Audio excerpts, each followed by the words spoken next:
recorded live. Hello, everybody, and welcome to the Genesis Science Fiction Radio Show, a service of the Black Science Fiction Society.com website. Today is the February 7th, 2014 edition. My name is William Hayashi. I'm your host for this evening, and tonight we have our special guest is Chris Obie. I am saying that right, aren't I? It is Chris? Yeah, it is Chris, and Obie is the...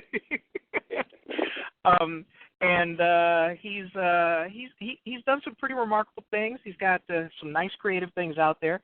Chris, welcome to the show. How are you today? I'm doing awesome. How are you?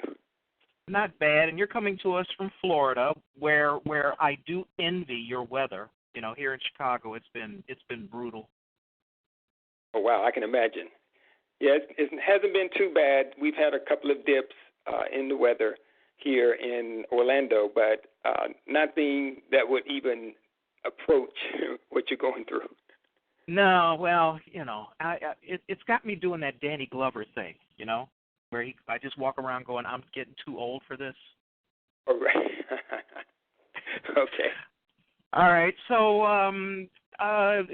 now, are you a native Floridian? Did you grow up down there, or where did you start out? Well, I've been in Florida now for 16 years, but I was born and raised in a small town in northern North Carolina called Roxborough. It's about 45 minutes north of Durham, North Carolina, and about 15 minutes south of the Virginia border. I was born and raised on a farm there, so you grew up farming tobacco. We also had several other farming activities that we engaged in. We raised cows and pigs, and if you name it, we pretty much raised it. But tobacco was, the main cash crop at the time. So that's what my family grew up doing. It's funny because one of the principal characters in a trilogy I'm just finishing up the third volume of. Some of the principal characters come from that area. Oh, wow. Coincidentally. Okay. So I had to do research about the airport and how things were, like, kind of a little bit before World War II and things like that. So that's a great coincidence there. And so now you grew up there. You were there. I'm sorry. How long were you in the area and then you moved? Well, I grew up there. My family has a farm there, so I still have family there.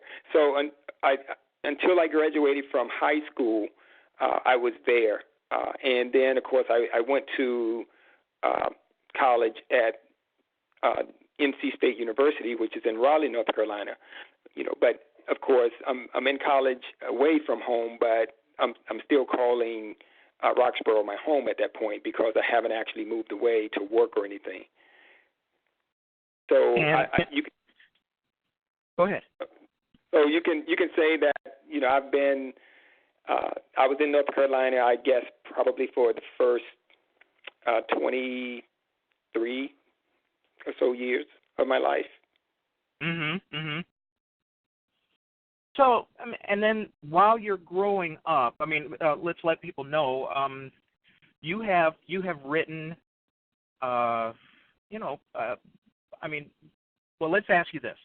Do you consider yourself primarily a creative writer of worlds? Because, you obviously, you've got the book out, the one that I'm looking at now. And how do you pronounce that?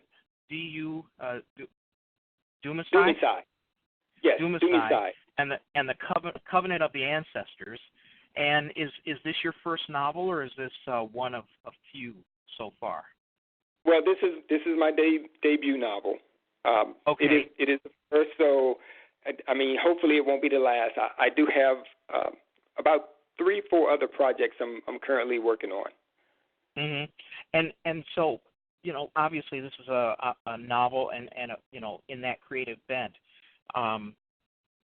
Did you come to writing early, late? Is this kind of like a late thing? Writing came to me late. I was in my 40s when I wrote my first thing. So, when you were growing up, what kinds of things were populating your creative mind? Well, my brother and I were into art a lot. In fact, I feel my brother was a much better artist than myself. But we were expressing our creativity through various art mediums. Whether it was pencil or pastel drawings or watercolor or acrylic painting. That's primarily how we expressed ourselves creatively. In our spare time. I felt that I had a knack for expressing myself through writing, even when I was in high school. Yet I never really pursued it as an actual hobby. It was just something that I felt that naturally came to me, and so I took opportunities to try and do freelance work for various community newspapers and things of that sort, because I felt like it was a way I could give back to the community, and it was something that was fairly easy for me to do. But I didn't actually look to pursue writing a novel or a book or a short story until much later. Sure. Actually, I was probably about 40, or close to it when the idea actually came to me that I should pursue this, and that had some other motivations behind it as well that kind of pointed me in that direction. So, you talk about your brother being a better artist, but at least you were engaged in, was it drawing, painting? Where do you think your strength in that area lay, early on? It was just a way of really expressing yourself and creating something that didn't exist. I always looked at it as, I always looked at somebody else's artwork, and I would think, that piece of canvas or that piece of paper that I'm looking at one point in time, that was blank. But someone used their mind to create out of nothing what I'm looking at now. And that always fascinated me. And I just thought that, if I could sit and draw something or paint something and I was satisfied with it, it was something that was unique that nobody else could do exactly like me. And I could change it a little bit here or a little bit there and it was just amazing that, the possibilities that you had for creating on that canvas or on that piece of paper were infinite, really, and that was fascinating. Yeah, so it was actually the wonder of creation that was that moved you that early, right? Yes, it was. And I had art. I took art as a actual class. Once I got to the high school. Well, even in what we had was junior high back then. I took art classes and entered some of my drawings into different local art contests or contests that were sponsored by the school and things like that. And, I got a couple of, prizes, maybe not first place, but I would get sometimes a second place prize or honorable mention or something, It was always encouraging. And I still have a lot of those drawings even now. I kept them and I show them to my kids and they're kind of amazed that, I was actually able to create that and they can see something that I did when, I was their age. Right. And how old are they? They've actually have gotten older now. I have two boys that are in college. One is a junior in college. One is a freshman in college. And then I have another son who's a junior in high school, and a freshman daughter in high school. And I'm sure. I mean, well, let me ask you this: were they impressed enough to maybe want to emulate Dad, or were they just impressed that, man, my dad did something? You know. I think early on, when they first saw the artwork that I had done when I was, when I was younger, and when they were younger, they were fairly impressed by it, because a lot of the pictures were, pictures of comic book characters and things like that.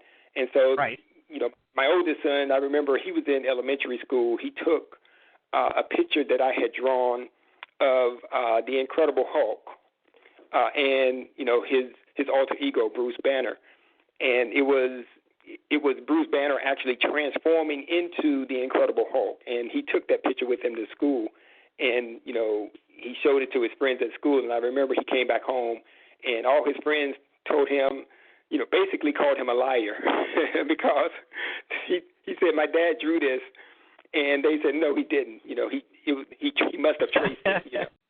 Yeah. Man. Well, I mean, that's pretty cool, though. I mean, obviously he was proud of you, and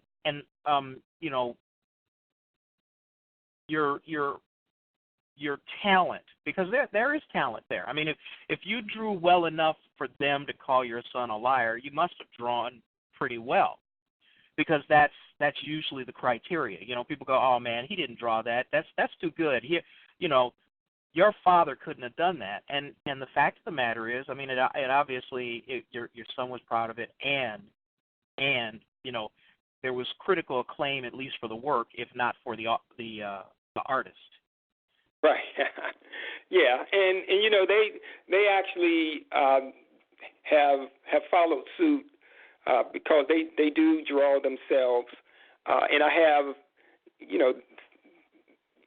one of them actually is a very good artist. I mean, I've tried to really encourage him to pursue it.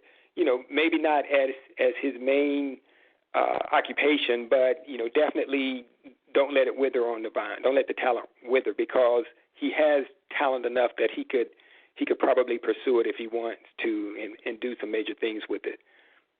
In fact, this book that that I've written, I've challenged him to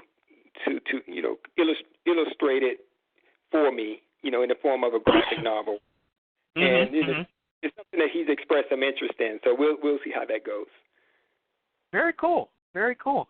And so now you say that you didn't have the writing bug until, your 40s. Was there anything that you did, in that intervening time, or, did you think about combining your artistry with writing or anything before that, or did you just finally just sit down and say, I think I've got something in me that I want to get out? Was there kind of like a progression, or was it just a sit down and do it kind of thing? Well, with the drawing, I felt like, I was a decent artist. The problem is I felt like I wasn't one of those artists who can draw at a pace that will allow me to pursue it as any type of work. So, I kind of, because I would sit down to do a art project, and it would take, I would take my time with it, and it would take me a good while to complete it, even though I'd be very satisfied with it once I completed it. I just knew that it wasn't something that I could really utilize other than just a hobby, because it just, I was slow. Right. But as far as the writing was concerned, that was something that I began to try to develop more, even while I was in college, because, like I said earlier, there were different community groups and organizations, and they had newspapers, or they had articles that they need to be written to get ideas out, to kind of express, where they stood on things, and I offered my services to that cause. And so it wasn't something that was, any type of science fiction or anything like that. It was just a matter of me taking a talent that I felt that I had to express myself through writing to use for other causes in the community. Mhm. And okay, so it was you what made you or what helped you make the transition from that kind of writing to going and becoming a novelist? Because that's not that's not a normally a natural progression. You know what I'm saying? Right. And so what happened was, as after I got older and eventually I got married, me and my wife, we had kids, and my kids were, we used to always try to read to them at night. They really enjoyed reading to them before they went to bed, and so that kind of became a ritual for our family, where when it was time for them to go to bed, I tried to read them a story. And so there was only so many stories that I had that I felt was either appropriate or was at a level that they could understand, or something along that line. And so eventually I ran out of stories that I could read. And so I began to make up stories. And so I came across this idea for a story, and the whole point of the story was not only be a story, but to be a story that would kind of capture their imagination and convey certain information about who they were and how they should act in certain situations. And so I began to incorporate various lessons and morals into the stories that I would tell to them as I made these stories up. And so it kind of became a process of me creating this storyline that every night, it was like, okay, now I got to add to the story. I don't want to start over from scratch. So I just began to add on each night, more stuff to the story. Kind of serializing it. Yes. And then eventually it got to a point where I felt like, well, maybe I should write this down. This is pretty good. And I actually started to write down some of my ideas because I felt like that helped me develop the story more for them from the standpoint of trying to tell them stories. I could kind of brainstorm for new ideas to add on to the story when I would tell them the stories. And it just that kind of became the basis for this book that I eventually wrote. Okay. When you think about it, basically, you're trying to connect with your kids and also give them something that basically didn't exist. You were creating out of your head. And excuse me for asking, but did you read them other things? Did you read them, some of the contemporary or contemporary for that time kids books? Well, yes, definitely. Okay, so and that was kind of what happened. I pretty much read what I felt I had access to read, but then I ran out of things to read. Okay, all right. So I see what you're getting at. And okay, and what was the basis for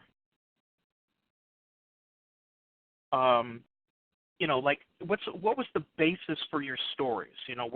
Where did they come from? Where did they come out of you?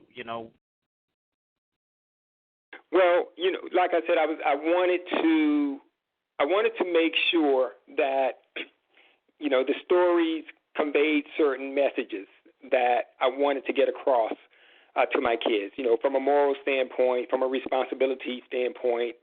Sure. But also from a cultural standpoint. I felt that it was important that they understood who they were and also understand that their culture had value. And right. even though they always see themselves in the various media outlets that were out there, that they still existed and that they could see themselves, at least in this story, as doing something that was responsible, that a responsible person would do. Right. So, I mean, all of this is pretty cool because what you did was you created, the wherewithal to tell a story that was, I can't even think. The word I was just thinking of, it was not a word, which was culturated, but a story that was culturally significant and relevant, and also instilled values that you wanted your kids to pick up and take with them. And so what was kind of like, what's the genre of your stories? Were they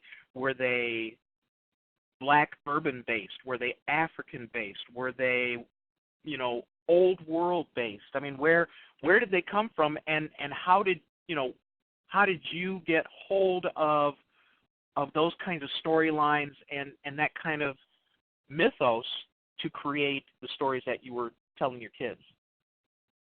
Okay, so the stories were based on kind of a contemporary, and not really a contemporary African setting. It was it was kind of a classical, though not historical, African set.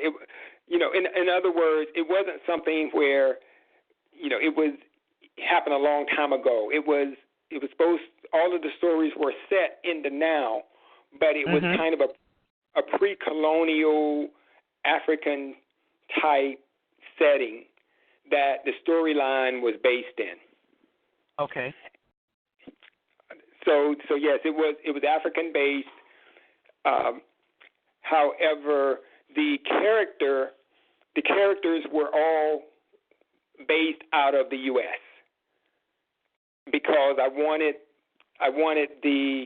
my kids to be able to identify with the characters, and so I didn't want them to see the character as something that's foreign to them that they couldn't relate to. Okay, so let's get to the bottom of that. Where did you get that knowledge? Was this something that you studied earlier in life, or were stories told to you? Were you passing on an oral history? Where did you get your knowledge of that mythos, or not mythos, actually that culture? Let's talk about that, current contemporary culture. Right. So, while I was away in college, I was exposed to, I guess you could say I was politicized in a way. Okay. And so, I developed this, this curiosity for African culture and history. And so based on my studying of that through various people, not even in a formal setting, most of the time it was, very informal, just going to listen to lecturers speak, talk to people who were kind of considered elders in the community, things like that. They really, opened my eyes to a lot of, our history and culture, especially in pre-colonial Africa. And so, and I was really, impressed by it. And so, I felt like that was a very that was a good period to kind of focus on, because it really carried some important lessons as far as how we used to do things prior to our mindset changing to the way it is today, in a lot of respects. Well, I mean, prior to our abduction. Well, I'll let you say it. Look, somebody had to say it. It might as well be me. People are unhappy with me anyway. But I mean, seriously, there's when you look back at historical, you look back at African culture, and we all know that actually all culture is derivative of African culture, because all people, all humans, emerged from Africa. But when you look at African culture, even when you look at, let's say, once they brought blacks here, Africans here, and enslaved them, there's still, you have a carryover of African culture. But then, not very very shortly after that, there's a transition to the new reality of being in another country. And it sounds to me like what you wanted to do was you learned about African culture and the values that carried on, and those were the kinds of values that you wanted. Sounds like you wanted to bring those to your kids, but you told stories about them with a common context that they would understand. I believe that's what you said, right? Right. So yeah, and that's very true. And another motivation, was just looking at the fact that there was really no characters that were relatable in any of the different genres that were out there, whether it be the movie industry or on television. And if there were some books that were written, but you didn't know about them, or you couldn't find them, or things like that. So there was definitely a vacuum that needed to be filled.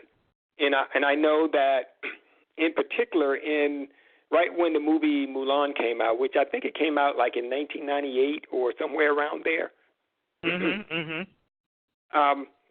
I just remember thinking, Disney has produced all these movies, and they've focused on all of these different ethnic groups.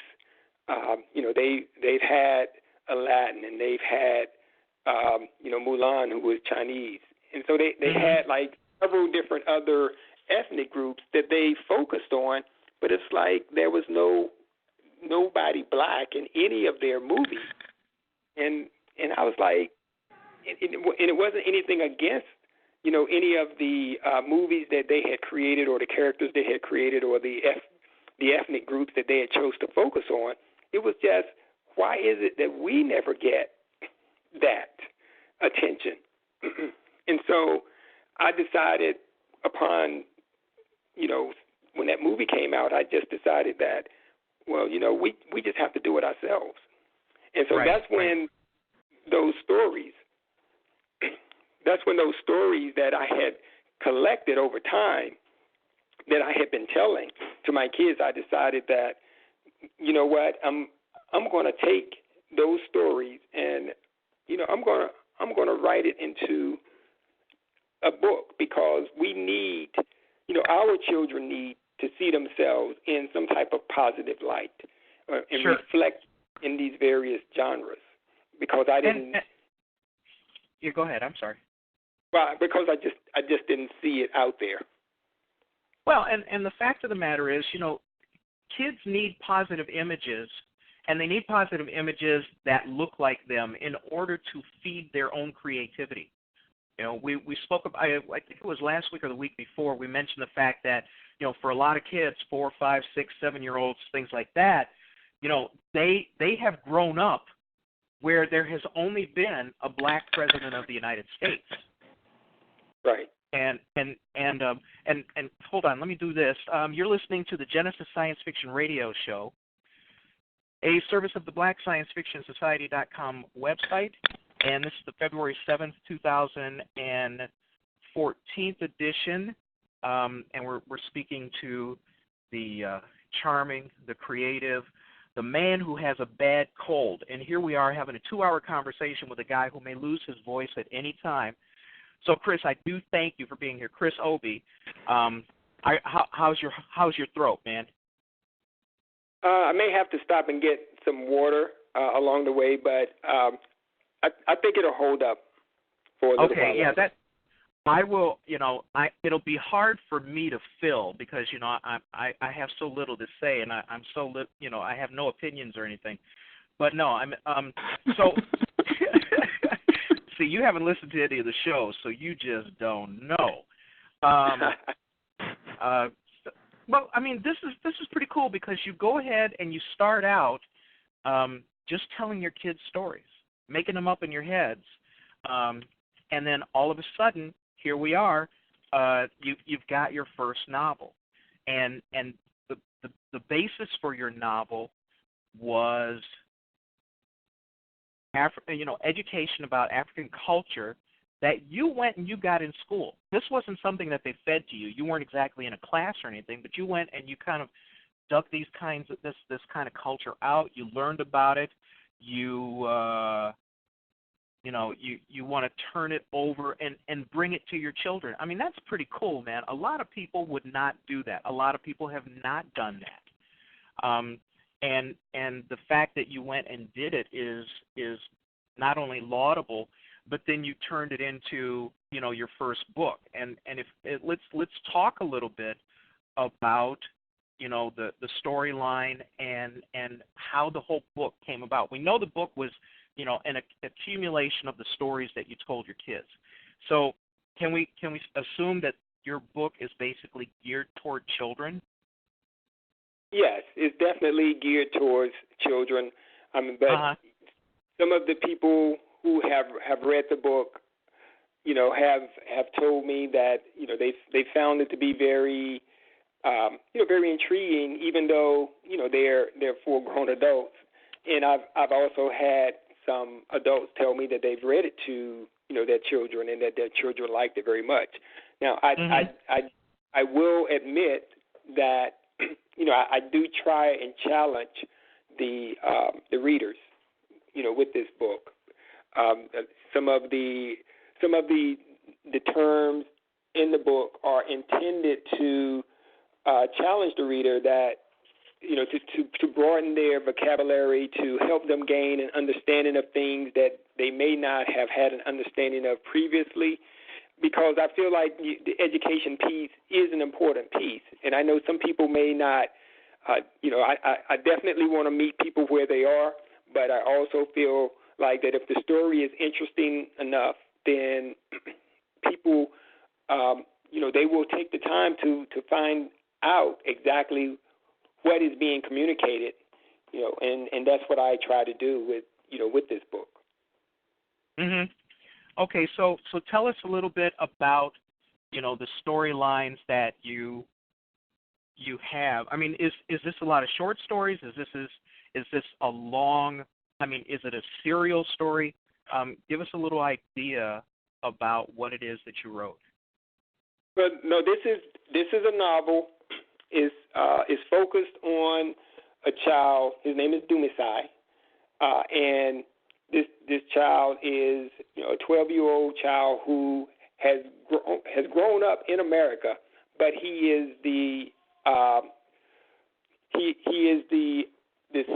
first son of African immigrants who immigrated here from. They actually immigrated here from Angola, and I chose Angola because I felt like there's a lot of history around Angola that people don't know about. Many people will talk about some other countries in Africa like Nigeria and South Africa or Zimbabwe, but they don't. And not to take anything away from that history, because that history is rich and it needs to be told. but I felt like Angola was something that was also very rich, but it was neglected. So I wanted to kind of focus in on a part of Africa that has a rich history that really needs to be told, so that people can gain an understanding of what all the richness of the culture and history that Africa has, and at the same time tell a good story. Right, so, and then the only thing that we hear in the news about Angola for the last generation is war, is starvation, is all negative things, and actually the culture of the country is almost never discussed. It's always the activities, the incidents, and what's going on there. So it's almost as if Angola has no culture. It's just a place where a troubled spot in the world. Right, and that's the beauty, I think, of telling stories like this, because there's so much rich culture and history that has come out of Angola that we are not aware that it came from Angola. That when you tell stories like this, you're able to convey those lessons to the people who are reading the story about our history and some of the things that have happened that brought Angola into this situation that it was in when we heard all of those negative things about the war and stuff that was going on over there. And even beyond that, because now, the war has finally ended, and so the country is now, starting to become very prosperous, in terms of an African economy. And so that's a lot of that can be brought out, because you can actually focus a lot of attention on a country and have people look at it differently because they've heard about it. And so now naturally when something pops up in the news, or if they're curious about what's going on over there, they're more likely to focus in on it to try and gain a little bit more of an understanding of what's happening now. Right, and so you started writing these books quite a while ago. Your kids are in college, so we're at least looking at over a decade ago, and then a decade ago you decided to focus on a country and bring its culture to life in terms of stories, and basically stories that put a positive spin on the culture, ignored the crap that we hear on television, and geared it toward kids. Someone mentioned, when are you going to tackle doing Australian stories? And I have a comment for that, but I've been told not to cuss. So, but I mean, I'm just kidding. But I mean, it's pretty ambitious and creative at the same time. But your motivation is well understood. I mean, your motivation is to bring stories to your kids, positive stories about a whole continent that we only hear, for the most part here in America, we only hear about bad things. Let's be honest. Africa has probably some of the best natural resources that are unexploited in this world. And then when you hear about trouble, people forget to mention that the trouble often can come from outside a particular country, things like that. Everything is painted bad, Right. And what you've done is you've taken the reality of the country and you've painted that picture instead of going with a standard narrative. And then the thing that's remarkable to me is, as I said, back when you started doing this, all we heard about Angola was the strife. It seemed like, every other month, 60 Minutes was doing something about Angola, and the, what the media, the picture the media wanted to paint of the terrible things that were going on and things like that. So now you've got a book that brings African adventures, and basically new African adventures, as you say, that honor the culture, and that's That's something that not a lot of people, very few people are doing that. Go ahead. Yeah, and so, even with a lot of the history of Angola, there's ways to tackle that history that will educate our youth as to why that history exists. And so, and a lot of that is, I attempt to capture that in this book. And so to get back to your question about, this storyline is, this child, Dumisai, he's a first generation American child. He was born in America. He's been raised in America. He was born to African immigrants, and actually the way the story plays out is he's raised in a cultural enclave. Even though he's in America, he's isolated from a lot of the what we would consider to be madness, for lack of a better word, that occurs in America that cause our children to go astray in some instances. And so he's kind of isolated and raised in this cultural enclave because the people that are raising him have decided that we want to maintain our cultural traditions intact that we brought with us from Angola. And so that's the setting that the story takes place in. So he's raised in this setting, and after he reaches a certain age, he is informed through his ancestors that he actually is the fulfillment, of a prophecy that was made long ago, many generations ago, and that because he's the fulfillment of this prophecy, he has, some responsibilities that he will need to take care of in his life. But in order for him to be able to do the things that the prophecy calls on him to do, there's a lot that he has to learn.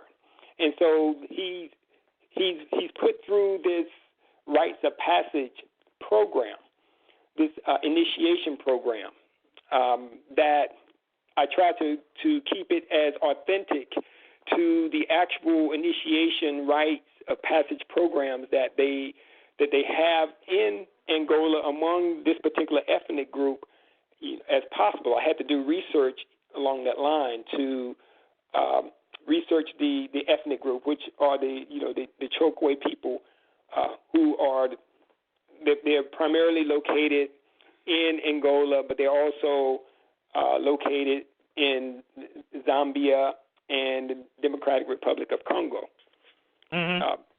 But their primary location was Angola, but there was some displacement due to the war, and also we have to remember that Angola was colonized by the Portuguese. So when these European powers came into Africa and they decided to carve it up at the Berlin Conference back in the 1800s, they didn't have respect for the various ethnic groups and where they were located. They carved it up according to where they thought it made sense based on the deal that they had cut with the other with the other European powers that were trying to grab a piece of Africa. And so that's why you had these people, the Chokwe people and the Lunda people and the Luvali people, all these different ethnic groups that are, actual ethnic groups. They call them tribes, but they're different ethnicities within Africa, and they're in these different countries now because of the way the Europeans carved the country up. But they have traditions, and some of their traditions are manhood initiation rites, and some of them are womanhood initiation rites. And so I try to keep true to the actual initiation processes as I understood them based on research that I had done in incorporating that into the story, because this character Dumisai, his cultural setting is a continuation of his, the cultural setting that his parents and his community came out of in Africa. Okay. And so all right. So I understand that, but someone has asked a couple times, was there? I mean, what was your thinking? What was the motivation in making your primary character a boy instead of a girl? Okay, so this particular character, I mean, I guess there wasn't really a motivation for him to be boy versus a girl, other than the fact that I have 3 boys and a girl, so I kind of gravitated towards, I guess, more of what I was familiar with. Some of the other stories that I'm writing, because I am working on some other projects, I do have some girl characters that will be the main characters in some of those as well. But this one, it was just really it was just a boy character. I guess when I told the stories to my children, it was always a boy character, and I didn't really think much about it. Probably. It's probably a male bias thing as well, because you can't help but being influenced by the society you're in a lot of times. Well, and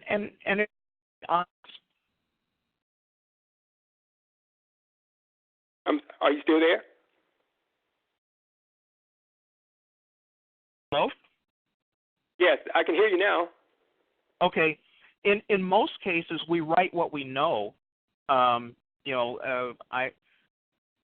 I think I'm a little more comfortable writing male characters than I am women characters, and I do my research on women characters. So, but the fact that you're bringing an inclusive, you're bringing the culture, from Angola, and you're putting it in an American setting, and then that kind of gives you a lot of opportunity for,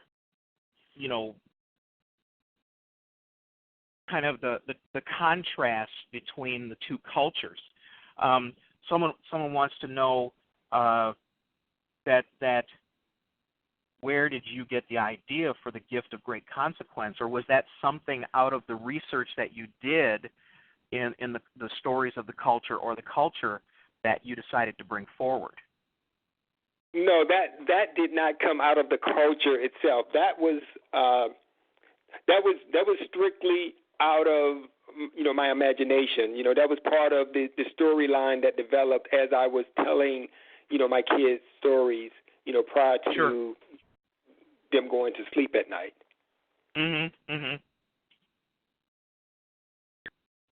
Okay, so you've got the first Dumisai book, and you have chosen a very definitive culture in which to base the story around and to have the people live through. Is this kind of like a setting place where you're going to be writing out of that perspective, or do you think you're going to possibly look at other cultures and other?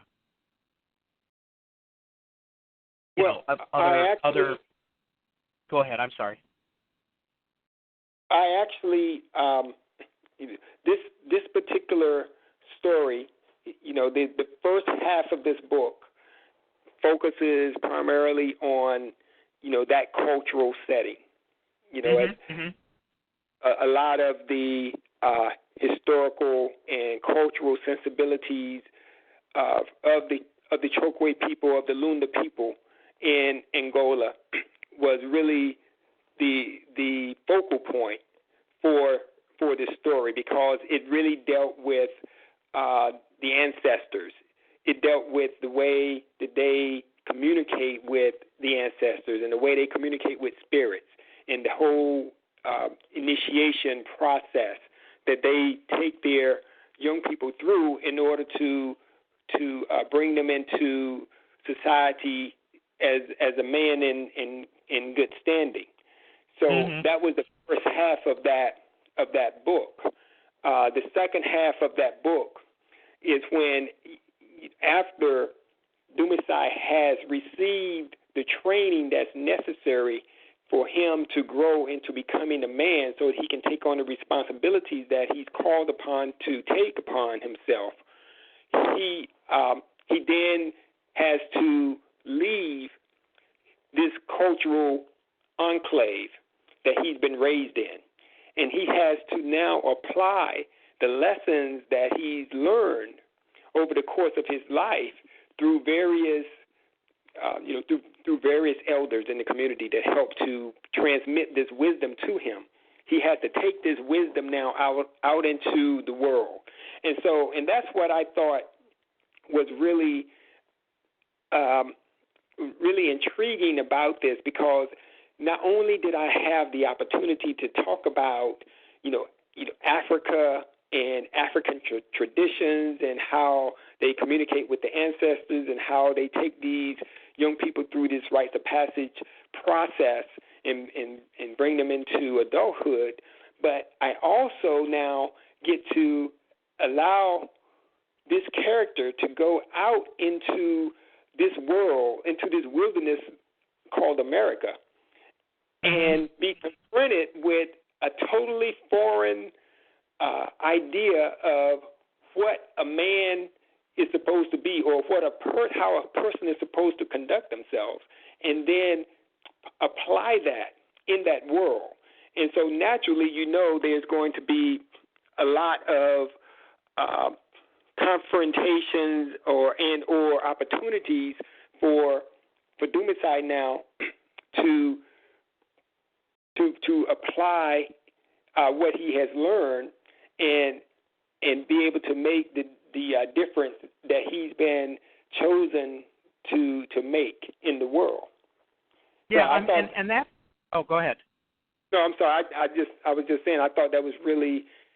I thought that was really an intriguing aspect of this story, and I wasn't sure if anybody had done anything quite like that before. But I was particularly proud to have the opportunity to do that.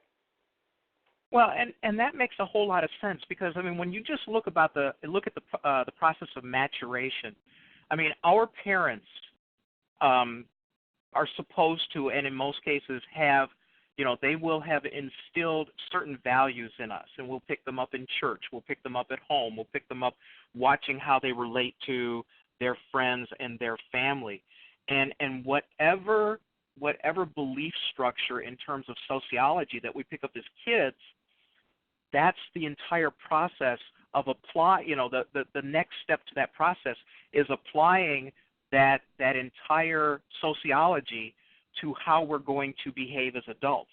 How are we going to apply that sociology to going to school, getting a job, having a relationship?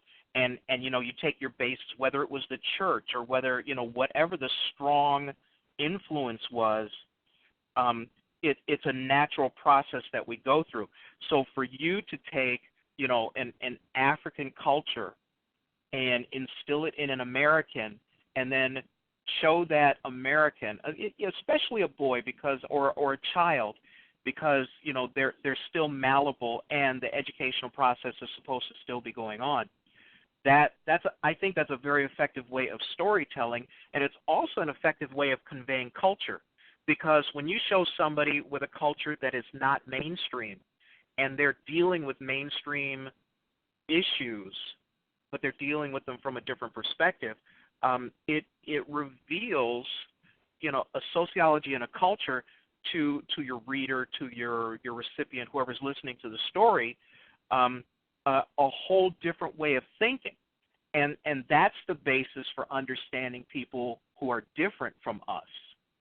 Right, so, that is true, and I definitely, I wanted to go back to the question I think you asked earlier about, the male character. I feel like a lot of young black males. They have there's a stereotype. There's an image of what is a black male and how a black male is supposed to act. And so I did feel that it was important that I present a character that he was definitely a black male, and he was unquestionably, a black male. But at the same time, he didn't fit these quote unquote mold of what society has painted a black male to be. And I felt that was important because I know even when I was a child, coming up, I didn't have like role models other than, my parents and, older brothers and things like that I could look to, but I certainly didn't have them on TV. And so you see people behave a certain way because they've kind of bought into this idea that a black male has to act this way. Otherwise, they're not either authentic or they're somehow, sissified or, something of that sort. And so I felt that it was important to give our black males an alternative in terms of saying, okay, you don't necessarily fit that stereotype that someone is telling you have to be like, but you still are a legitimate, bona fide, unquestionable black male, and you should still stand tall. You need that person that you can relate to, because people will try in the society that we live in, kids can be cruel, and they'll try to say that, okay, well, no, you're not really black, you're acting white, you're a sissy, all kinds of stuff people will say because they're trying to force you into a particular mold. And if you don't accept that, and sometimes people, they don't accept it outright, but in the back of their mind, it's starting to question, well, maybe they're right. maybe I'm not really, maybe I wasn't really supposed to be a boy, or maybe I wasn't, maybe I am acting white. All kinds of things enter into the equation in terms of people having good self-esteem about who they are. And I think that forces people to make choices when, those choices they don't necessarily have to make if we have a strong enough acceptance of the diversity of who we are, as a people, that, we can get good grades in school, and that doesn't mean we're acting like anybody else. We're acting like who we are because, our ancestors built the pyramids and did so many other things. So, our kids need to understand that. And that was a great part of the motivation for this black character. But I will say that more than 50% of the elders, the teachers of this character of Dumisai in this story are female. Which is another reality in our communities here in America because, we find ourselves a lot of times in single mother household, as black men. So, these characters, they are imparting this wisdom. And in many cases, they are female. But, this character, he needed to be male because, at least this particular character needed to be male because I felt like he spoke to something that was missing in me when I was coming up. I was looking for something, I could not find it. And so I wanted my children to be able to find that role model. Yeah. You're listening to the Genesis Science Fiction Radio Show, a service of the BlackScienceFictionSociety.com website. This is the February 7th, 2014 edition. And we're talking to Chris Obie about his seminal offering, Dumisai. Somebody wants to know, and they're not going to let me go, and they're not going to quit typing until I ask you a little bit about how you went about designing the cover, and what is the graphic what's the symbolism in the cover that you crafted for the novel? Well, I had some ideas when I put the cover together. I actually had some ideas that I sketched up, and I presented them to a friend of mine, and kind of just to give him an overall idea of what I was looking for. I didn't really know exactly what I wanted, but I knew I wanted, something within a particular theme. And so he presented like 3 different sketches for me based on the original sketch that I gave to him. And so I went with one of those. Now, that original sketch, though, is not, even though I chose one of those and that became the original cover that I used, if you go out to, my website, ancestral-light.com, you can see the original cover. Even though I went with that particular cover initially, the theme of that was a boy who was getting guidance from an elder, and then there was also a wolf in the cover as well, because the wolf serves a specific purpose in the book. So I wanted those 3 characters to be represented, but the real theme of that whole cover was, this young boy is getting wisdom imparted to him by an elder. Now, I went with that cover initially, and I decided to make a few edits, to the book, because I had gotten a little bit of feedback, and I felt like the feedback was good that I had gotten. And so after I got the feedback, I decided that, I wanted to just totally relaunch this book. And so that's what I ended up doing. I went back to the artist who did the original rendering of the cover for me, but he wasn't available within the time frame that I needed him to redo the cover, because I wanted him to redo it, because I wanted to totally, just relaunch everything as if it was totally brand new. So since he wasn't available, I had another friend who originally I had sought out to do the cover. He had not been available at that point, but now that he saw that I had actually finished the book, he knew that I was serious, and he knew that it wasn't just I wasn't just talking about it. I was actually being about it, right? So he said, "Oh, okay. So now I'll find time to do this cover for you." So the second cover was done by another friend of mine out of Philadelphia, who's both of these artists are very good artists. The guy who did the second cover, though, which is the main cover that you see of the book, he's done artwork with some of the comic book some of the comic book industry folks.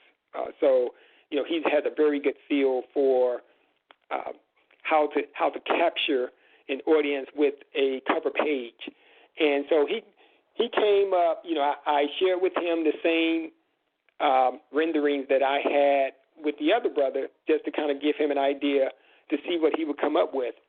And he came back with this sketch of this boy. It was the same concept, the boy, the elder with the boy that was the main teacher in his life, imparting wisdom to him, and the wolf. But he added the idea of the ancestors looking down on this.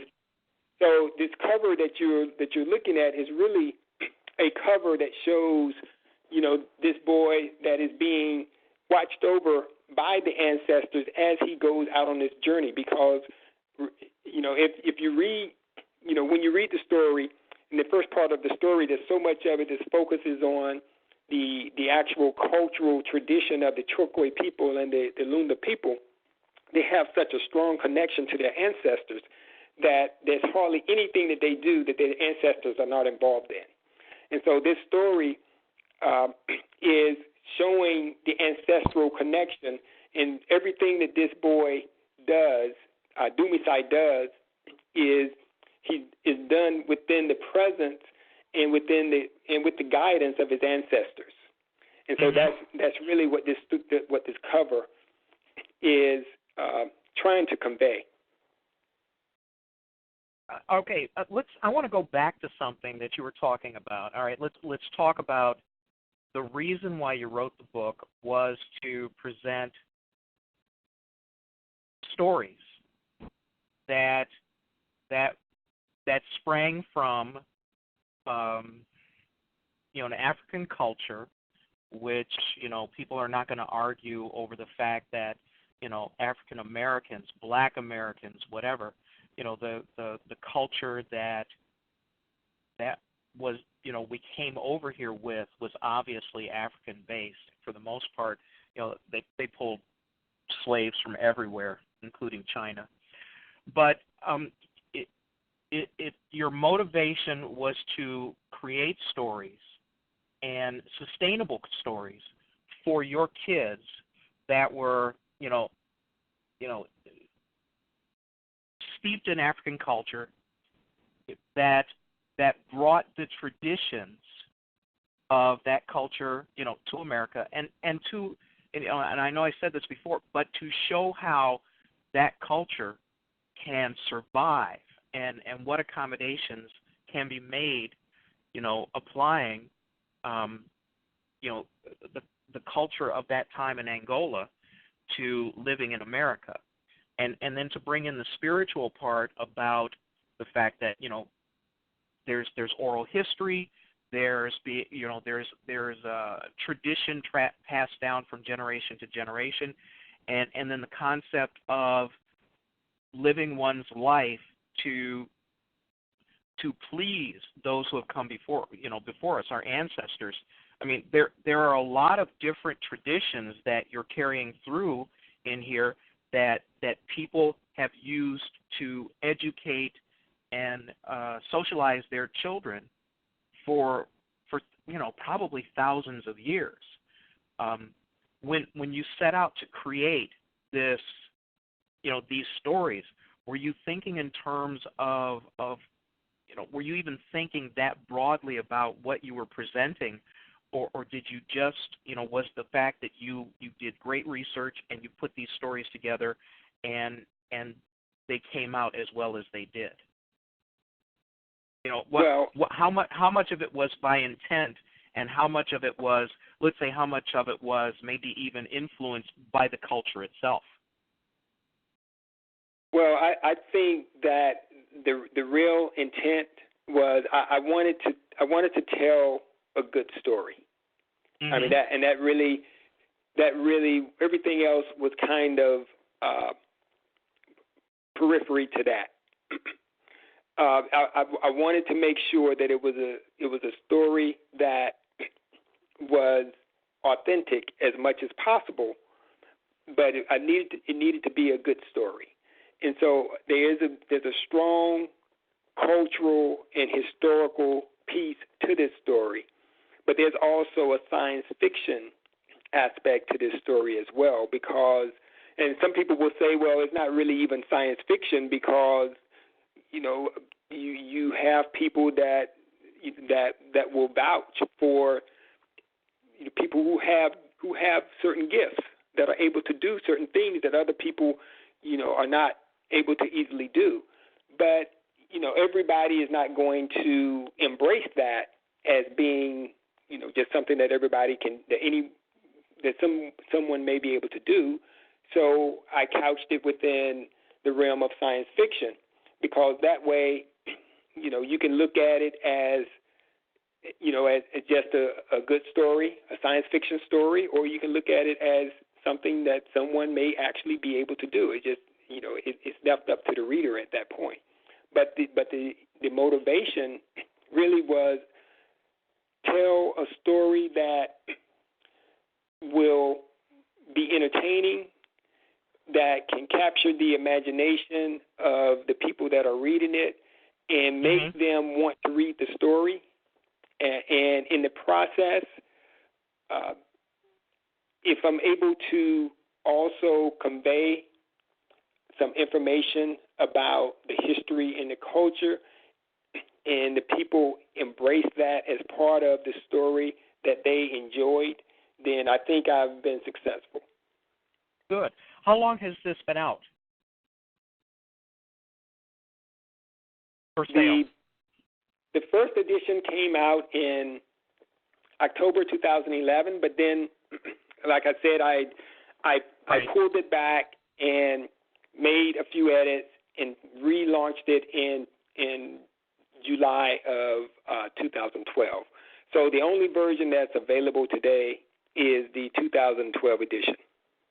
Okay, and so far, in these past year and a half or, whatever, what kind of response have you gotten about the book, about the story, and about the way you crafted, the framework for the story? Well, I think the response I've gotten has actually been very good. The problem that I've run into is, I'm not really a great marketing person. So, it just is unless you have someone who is really good in getting the word out and letting people know that you have this story, just most people don't know about it, and I know there are certain things that I need to do in order to let people know, but it's really not one of my strong suits in terms of being able to promote what I've done. But the people who are aware of it, the people who have gotten it, have read it, and given me feedback, it's been very positive. It's been very positive, and I know there's some things I need to do differently, because I feel like if people knew about it, if more people knew about it, then I feel like, of course, there would be a lot more people that's reading it. But, at the present, I just need to do things that make sure people know about it. Yeah. Well, I mean, someone here is suggesting that you can go on another show, which actually is good, because I was actually on that show. We'll talk about that later. But the fact of the matter is, not every creative, not every person who creates, whether it be a painter, comic book artist, writer, novelist, not all creatives have the best and the easiest way of doing marketing. Marketing is difficult. Self-publishing and publishing and even using print-on-demand houses have made it much, much easier to create. Let's just talk about novels. You can get your novel done, all kinds of ways. But still, the biggest challenge is getting above the background noise and getting it to, getting people to see your work. And there are people who will swear by social networking, and we see the proof of the results. But let's be honest, if you are busy creating, and let's even say you have a full-time job and you have children and you have your family, and maybe you're taking care of one of your parents, and you're doing all of these things, it is a tough row to hoe to be able to do all the things necessary to propel a creative work into the public consciousness. So far, when you think in terms of your next steps, are you thinking about social networking? Are you thinking about, maybe doing? Well, here, I'll give you an example for me. I know that I can instantly sell probably 50 to 100,000 books, but it's going to cost me $20,000. Okay, and the easiest way for me to do that and propel my name into the public consciousness is take out a full-page ad in the New York Times book section. Well, that's $20,000. But then on the other hand, that $20,000 is going to sell me maybe 100,000 books. That's a quick shortcut way to get to achieve what I want to achieve.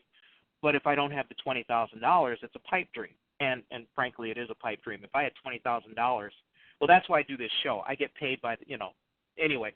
So for you to look in terms of getting the word out, you're going to have everybody tell you that, to do A, B, C, D, E, and F, and it comes down to how much time do you have? I mean, do you have the time to devote to that kind of marketing? Because every single creative I've talked to has given about the same ratio. They say in terms of what takes up their time, 80% of it is marketing and business, and 20% of it is doing the creative stuff. I mean, how have you looked at it? Well, yeah, I guess that is true for me also. But I guess my shortcoming has been I probably haven't devoted the 80% of the time to the marketing that I need to promote, dedicate to it. Right. But it's not always that easy. I mean, we all know what we can do or we should do, but there are limitations. I mean, I'll tell you right now, if I ever played the lottery, and I have actually I've done the math, and I found out that you have almost the identical chance of winning Powerball or Mega Millions, whether you play or not. That's not working for me. So, but if I had $20,000, boom, I can assure myself that my name will get out there. But short of that, everything has to come in easily digestible steps. And being on a show like this is good because it's also a podcast. We have guests. We have a good lineup of guests who are listening to the show. So, there are a number of opportunities that have already opened up for you. I would think that one of the greatest things that you might be able to do is to try to get in with the Library Association as a children's book, and as a that sometimes can move you along a little bit quicker as well. So it is hard doing the business of business when you're a creative, but as most of us are finding out, it's such a necessity to get things done. Let me ask you this. Do you think that this is maybe the first of a series of novels that you're going to be doing, Chris? Yes, actually, it is. I mentioned earlier that I have about 4 other projects that I'm currently working on, and I tend to focus on one of those projects for a while, and then maybe I'll take a break from one, and then I'll focus on another one. But one of those projects is a prequel to this particular story, and another project is a sequel to this particular story. Mm-hmm. And beyond that, I have other projects I'm working on as well, but there's definitely a series in line for this particular character. And when you think about the totality of trying to put together a series like that, are you working with any other people to help kind of move this along? Are you looking at any marketing people, maybe an agent to try to get you one of the top 15 publishers or something like that? What kinds of steps are you looking at to move the whole business model that you're putting together along? And that's one of the areas I'll need some help with. So I've been trying to network with people to find how I can make some of those connections. Right. Trying to find an agent is it can be difficult and a challenge in and of itself. But yeah, I've looked at some of those things. I haven't had much success with some of those things, but like you, I've been relying a lot on social media, and getting an agent is not easy. Right. So I've been relying on the things that I have within my realm of possibilities right now, and trying to take advantage of those things. Yeah. But I've definitely invested. Oh, go ahead. I'm sorry. Oh, I'm just saying I've definitely investigated. A lot of the marketing angles. I've tried, some things. Some things have been more successful than others, but there's a lot more room for work that can be done that I haven't done, and there's a lot more room for work, even with the things that I have done. I can do a better job with. Sure. The whole publishing there's a catch-22 in publishing that's kind of cruel. And most people don't find out about it until they have had, some pretty heartbreaking experiences. But, you can't get a publisher without an agent. Publishers don't, it's very, very difficult to get a publisher to talk directly to an author. They just don't do it. And you can't get an agent unless you've already published, because agents don't want to do a whole lot of heavy lifting trying to introduce a brand new talent to the world, because that's expensive. So there's your catch-22. No publisher without an agent, but no agent unless you've already published, and that can make it very disheartening. And you're going to have to knock on a lot of doors. People are finding that out. I'll be honest with you. My first book was done in 2001, and I ended up self-publishing in 2009 because I just got tired of having to go through the nonsense. And then I got an agent who was so old they died. That was very upsetting, but that had nothing to do with me. I would not. There's a lot of things you can do. I'm fortunate. I'm in Chicago, and I can go to bookstores, and there's a lot of independent bookstores in a city this size, and at least get the books on the shelves. Sometimes that helps. But you're running into some pretty typical things about the industry that are not really unique at all. It's just a matter of putting in the time, putting in the effort. I think when you look at the basis for your creative universe and bringing the culture of Africa into the realm of children's books in a very, very positive way, this is something that's probably going to be. It's not some. I don't think that we're going to be sitting back a generation from now and going, boy, he just missed it by that much. And I'm anxious. Personally, I want to read the book because there are so many schools and so many libraries and things like that where there may be opportunity, and there are places that I mentor, and having a book like this that has that kind of subject matter in a very, very positive light is something that is culturally attractive, for our people.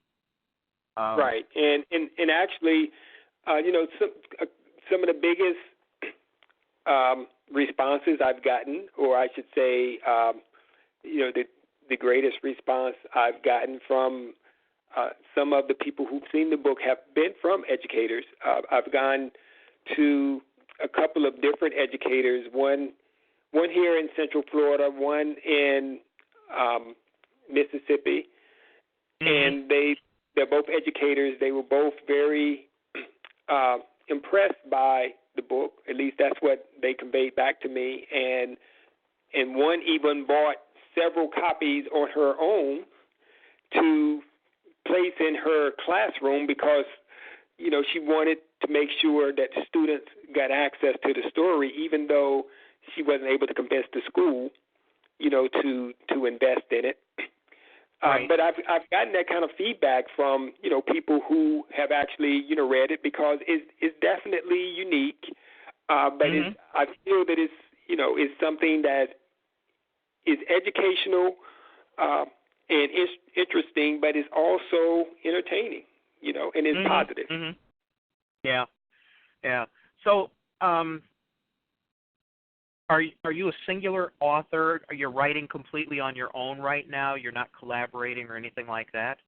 And that's the part A of the question. The part B of the question is, do you think that the creative universe that you're writing in will lend itself to maybe being joined by other people contributing, maybe their slant to what you've already started?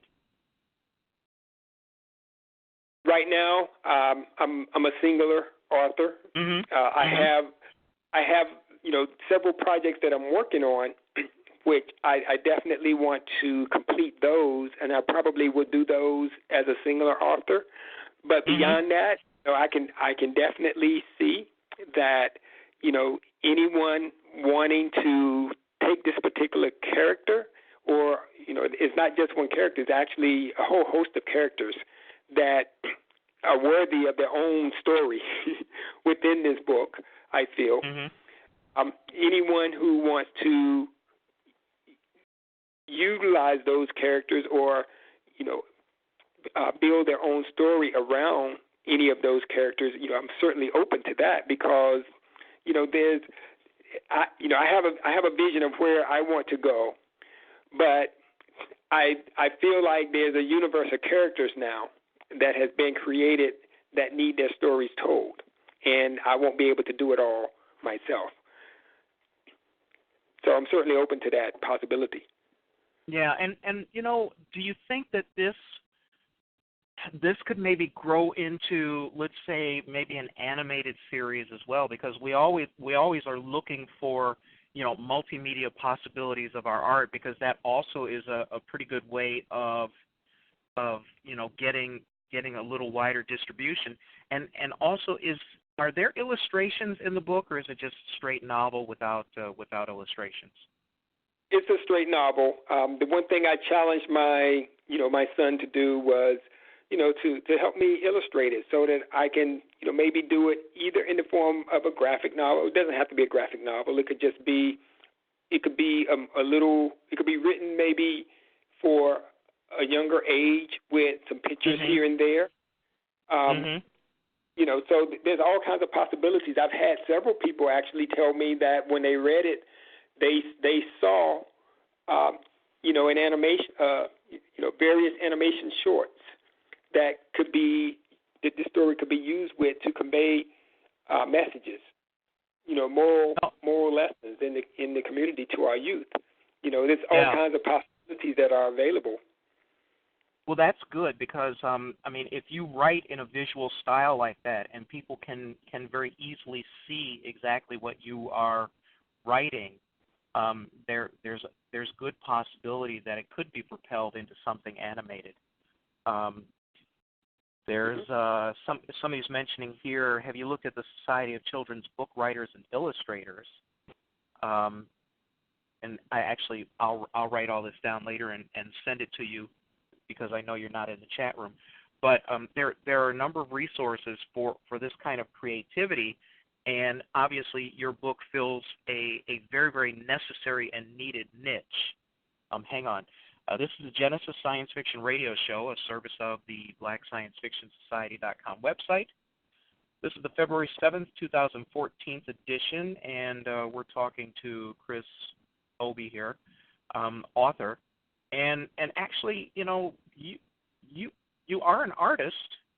Have you considered maybe applying your earlier artistic talents to either illustrating graphic novel or maybe even storyboarding in order to animate the story? Have you considered doing that yourself?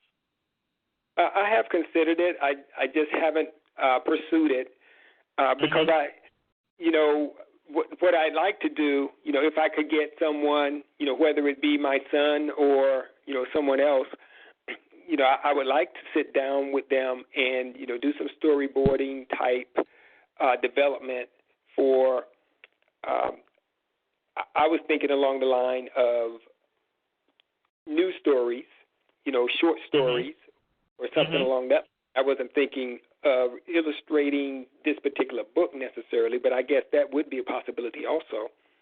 I've definitely thought about it, but I just, I guess I haven't really thought about it seriously from the standpoint of myself actually doing it. I've thought about it from the standpoint of sitting with someone else and doing it. Well, I mean, there's nothing wrong with that. I couldn't do the cover of my own book. I don't have that kind of artistic talent.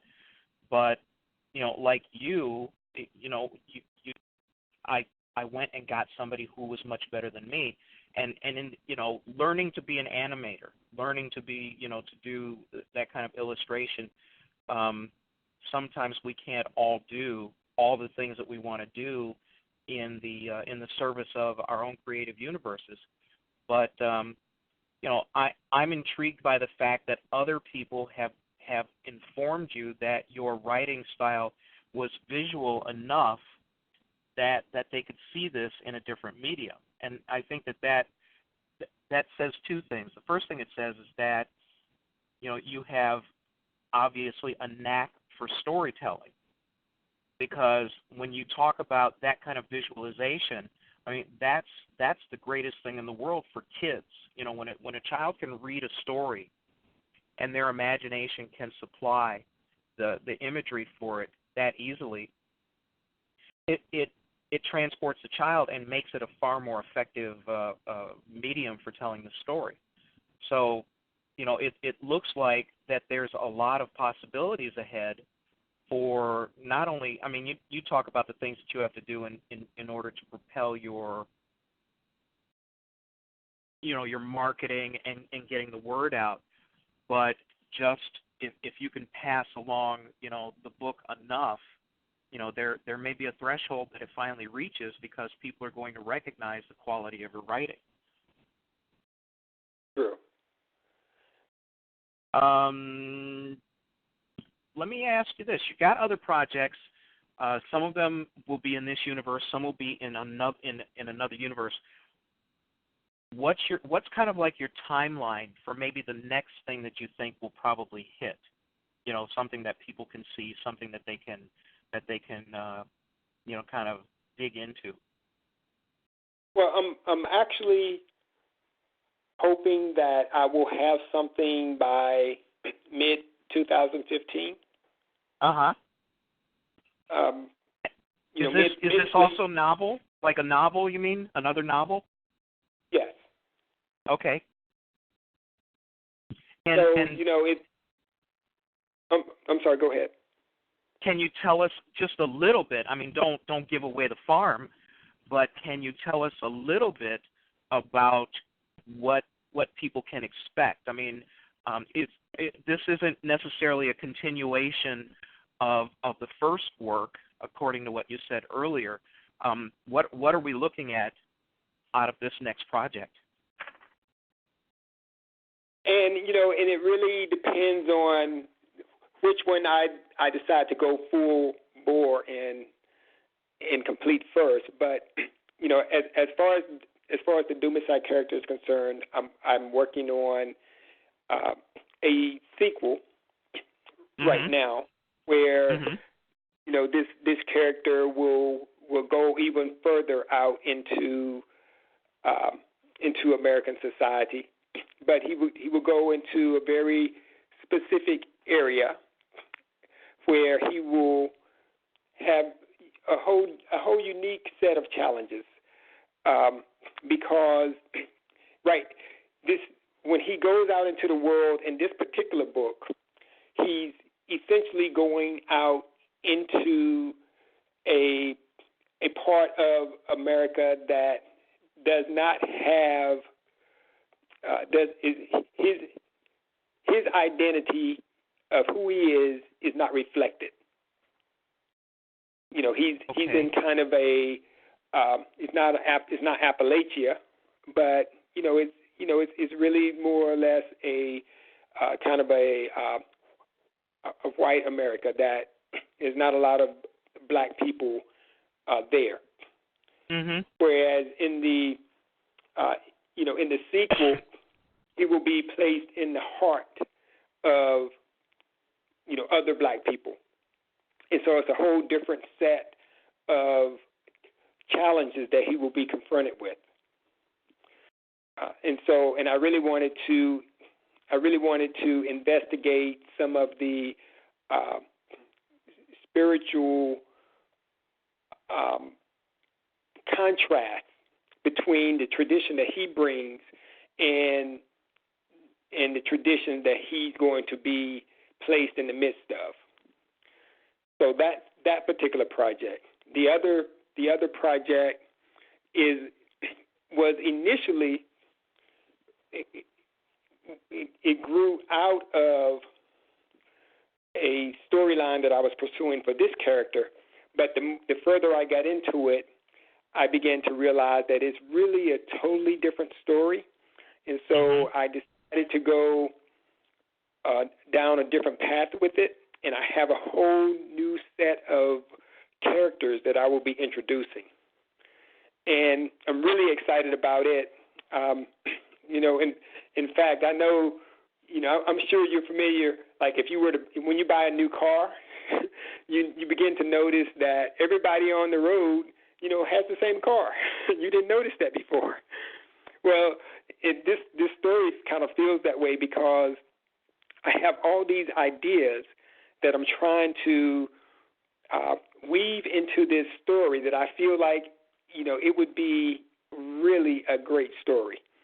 But I see from time to time, I see these different programs being promoted on television that I'm like, wow, did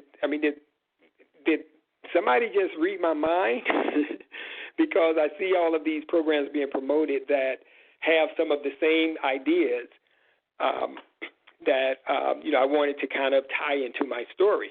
I mean, of course, they take it a different place, but the concept wasn't even something that I thought people were even thinking about. And I just felt that it was amazing that at the same time that I'm actually starting to write some of these things down, that other people are having some of the exact same thoughts in terms of, some of the storylines that I'm trying to bring together and weave into this story.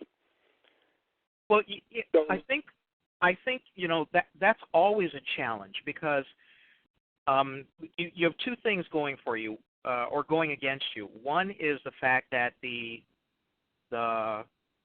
threshold to publication or the threshold to exposing an idea is much lower now because of you've got the influence of the internet. You can get a lot of things out on the internet for practically no money at all, and if they spread at all, then you end up seeing it. And the other thing is, it truly is hard to come up with something that is so new and so creative that nobody has ever that it's not derivative of somebody else's work. So I understand your challenge, and it's the kind of challenge that almost any creative is going to run into. When you look at maybe your third tier comic book creators, not your top ones, not the top indies, not the big ones, Marvel or DC or whatever, you see very, very similar artwork. You see very, very similar archetypes of heroes. You see very similar types of superpowers because that's a pretty exhaustively explored line of creativity. So, don't be surprised that you see people who have similar ideas to you because, there are probably as many ideas as there are people.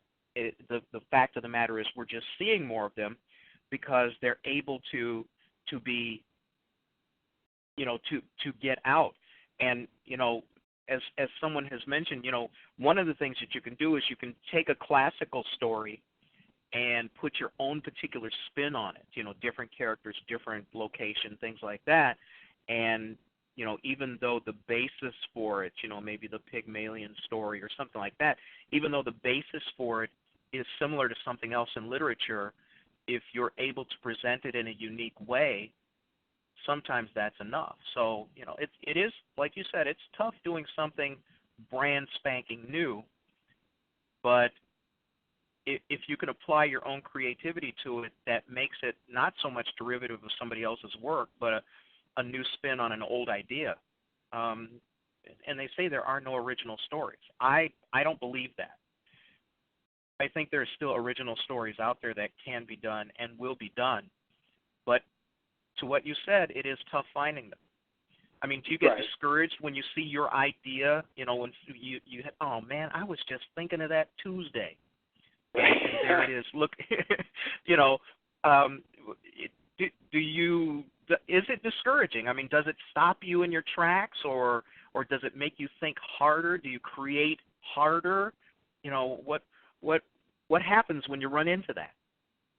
Well, what happens to me is it motivates me to go ahead and get back to my work, because I feel like I don't want the story to come out and then somebody else has already done like a take on the story, and so even though my story will be different, it'll be like, well, he just kind of took somebody else's idea and put his own twist on it. I didn't want people to come to that conclusion, so it makes me want to hurry up and get back on the job so that I can make sure that I get my story out. But at the same time, I remind myself that, I'm not going to put a story out until I'm happy with the quality of the content, because I know once it's out there, it's out there. And I don't want my name on anything that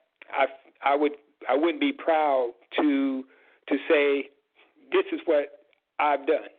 So if it takes me a long time to get it out, it does. But the inspiration, the motivation is there for me to get to work on it. And I'm reminded of I have a teacher, and he had said to me that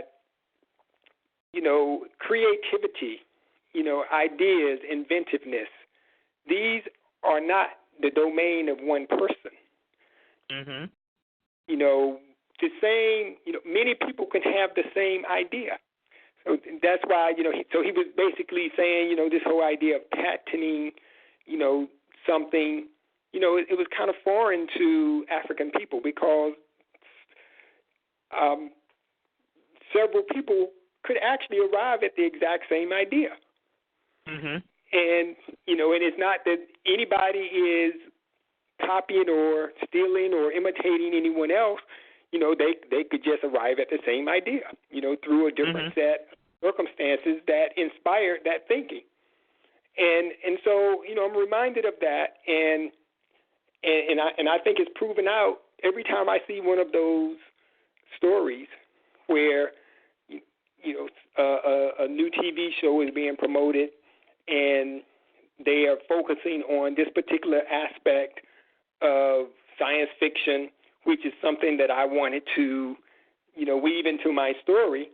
Well, now somebody else, obviously had the same idea. Of course, they're taking it to a different place than where I'm taking it, but the original seed thought of the idea was generally the same. Yeah. And so, I accept that. Well, and obviously you're not getting discouraged, because you're keeping on with your creativity. I will warn you, though, don't write about black folks on the moon, though. That's been covered, okay? Because I will come at you. No, when you look at, obviously your kids are grown. Or not grown, but they're growing up. They're past maybe the younger storytelling years. You still feel compelled to be able to put positive images of our people out there, and do it in a way that's very, very accessible to children. This is a pretty laudable endeavor in terms of creating, making creative things. When you started telling your stories, let's go back earlier. You kept making them up, and you kept making them up, and you kept making them, and then finally you reached the threshold where you said, somebody should be writing this down, and then about 2 seconds later you said, oh, that somebody should be me. When you think about kind of creating a legacy like this, what do you think, just based upon, how you're writing your stories, how you're bringing, this African culture to the forefront of your writing here in America, what do you think that people are going to say about you, a few years down the road? How do you think your legacy is going to play out? And I know that may be a tough question for you to answer, but I think all of us who create for a certain amount of recognition, or what do you think your legacy, near term and maybe even long term, what do you think it's going to be?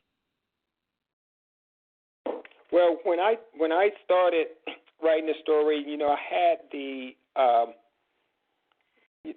had the examples, I guess, of the Harry Potter type stories and the Percy Jackson, and all of the stories that you see today that are being written. And when I tried to read those stories, I struggled because I kind of came from like an old school mentality of how a story should be written. And I can't really put it in words, but I knew that Harry Potter, to me, I'm not knocking it. I mean, it's obviously a great story, but the way it was written, it didn't appeal to me the same way that, say, Lord of the Flies or The Call of the Wild, or some of those old classic type stories that I really used to read, that I really enjoyed. They were, the stories that were being written today, I felt like there was something about them that was different, and to me, they didn't carry the same substance in weight. Maybe that was just me, but I felt like I wanted to write a story that, and sometimes I wonder if it's my downfall, but I felt like I wanted to write a story that 50 years from now, somebody will be able to pick up and read, and they will feel like, this was a really good story, and it has substance, and it has value, and, I got a lot out of it, and I appreciate the way it was written. So when I think of those old Jack London stories like The Call of the Wild and White Fang, and even Edgar Rice Burroughs, he did the Tarzan stories, and I know Tarzan has like a lot of garbage associated with it. But I used to read those stories, when I was younger. Sure. And the way those stories were written, though, it really struck a chord within me because it was like after I finished reading that story, it just stayed with me. And so I've always hoped that when I finish this story, maybe if this story is ever picked up by a major publisher or something, maybe there will need to be some rewriting in it, as long as they don't, call into question the integrity of the story of what I'm trying to get across, because the story itself is not up for any type of compromise. But if I needed to, say, rewrite parts of it to make it, because the industry calls for the story to be presented a certain way, I wouldn't have necessarily a problem doing that. But ultimately, I want the story to be intact with this integrity that it was originally written with, and I want people to be able to relate to it in a way that,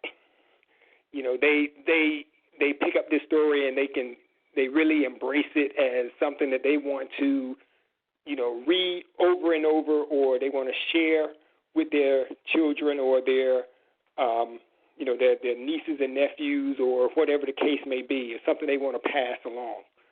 Yeah. See, what it sounds like to me. Excuse me for interrupting. What it sounds like to me is you're talking about the dichotomy between what was traditional literature and what is common culture today, because those are two entirely different things. I mean, I don't know if there are people who consider Harry Potter literature, but it is certainly popular. And right. You look at the other the other books that have made a big splash, they are not literature. There's no literary merit to 50 Shades of Grey. I don't give a damn who you think you are, but you can't convince me of that because it's just not good writing. It's not literature.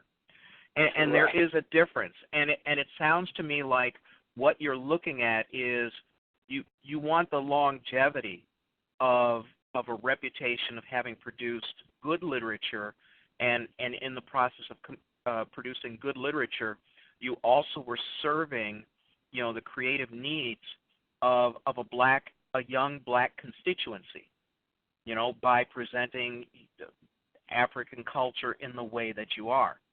And I think that's perfectly legitimate to talk about and to even dream about, because I think we would all like to have, I would like to be popular. I'd love to be a best-selling author. And I struggle with the fact, when I think about, well, do you want to be known for writing a good story, or do you just want to, be the flavor of the month or whatever?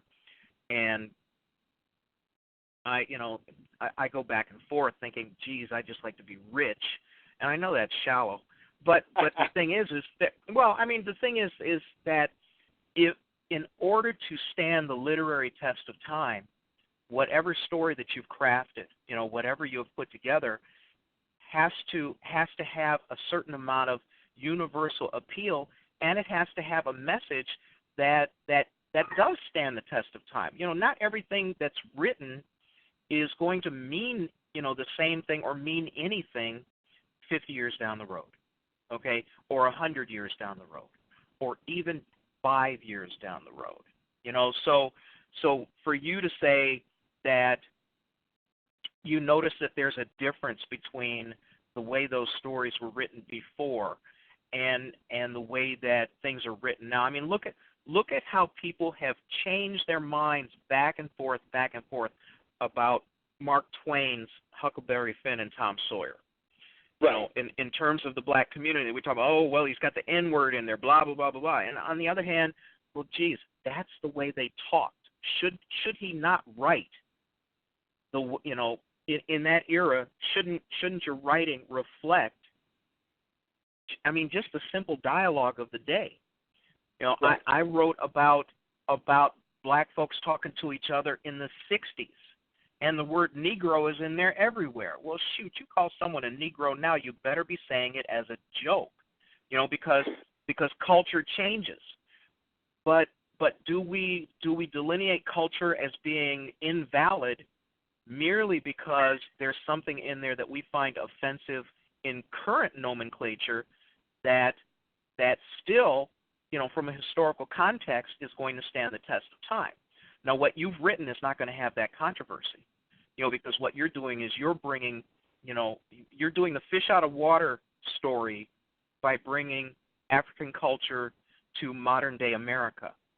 And there's value in that, because what it does is it gives the contrast between the cultures and how living one way and being brought up one way affects how you deal with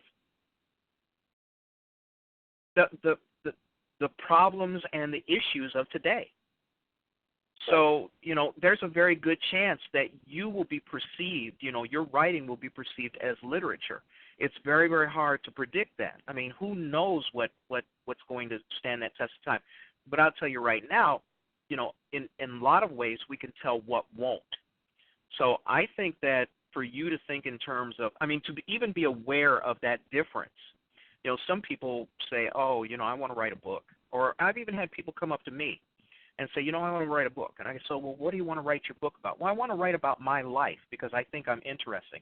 And I go, don't bother because you're boring the hell out of me already. I don't have a lot of friends. But the thing is, if you're going to set out to write literature, then there is a standard of writing and a standard of choosing your subject and crafting your story that has to be followed. Otherwise, it's just simply not going to stand the test of time. I think for you to create stories for kids that bring African culture to the forefront in the typical fish out of water story, and to compare and contrast today's culture with African culture, today's American culture against African culture, you've got a shot, man. I think you've got a shot.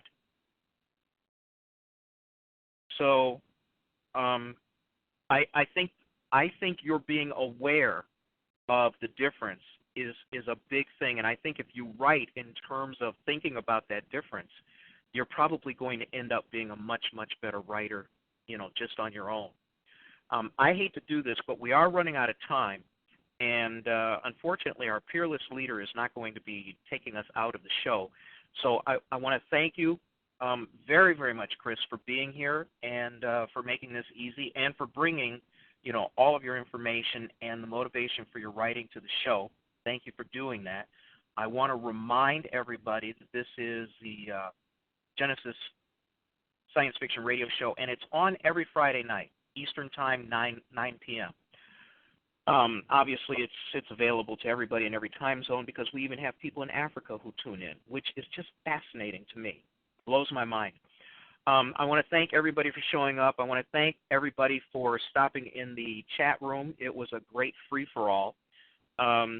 And next week we'll by the way, your show, Chris, will be turned into a podcast very shortly so that you could let people know in your circle who missed the show where they could hear it, okay?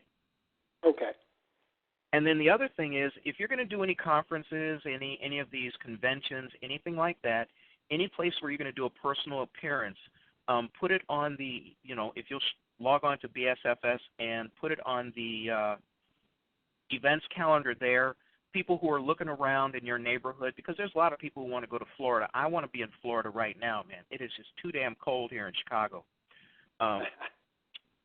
But put your information on the events calendar in BlackScienceFictionSociety.com website, and keep in touch. We'll probably have you on soon. And for everybody who's been logged in and the people who listen to this in the podcast, we're looking at Dumisai, the Covenant of the Ancestors, and that's spelled Dumisai, and it's written by Christopher Obie. Pick it up. It's great for your kids. I haven't read it, but I can't recommend it enough. So I want to thank everybody for stopping in. I want to thank all of the people who logged in, and for those people who listen to this as a podcast, again, thank you for patronizing this. Tell your friends. Tell them about the show. Tell them about the BlackScienceFictionSociety.com website, because every person who knows a little bit more about this helps all of us go along. And thank you, Chris. I know you had a cold. Thanks for hanging in there. And after we stop the recording, if you'll just hang on for a couple minutes, I want to say a couple things to you, okay? Okay. And I just want to say that I really appreciate the opportunity to come on your program and to discuss, what I've been working on, and I just really appreciate it, and all the listeners for hanging in there with us. Man, it was a pleasure on my part. So for our peerless leader who has school tomorrow, I want to wish everybody a good night. Thank everybody for participating. Thank everybody for showing up, and thank everybody for the support that they continue to show this program and the site from where it is launched. And with that, I'm going to wish everybody a good night, and we'll catch you next week. Take care. Bye.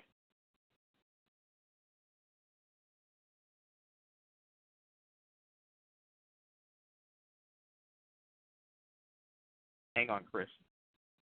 Okay.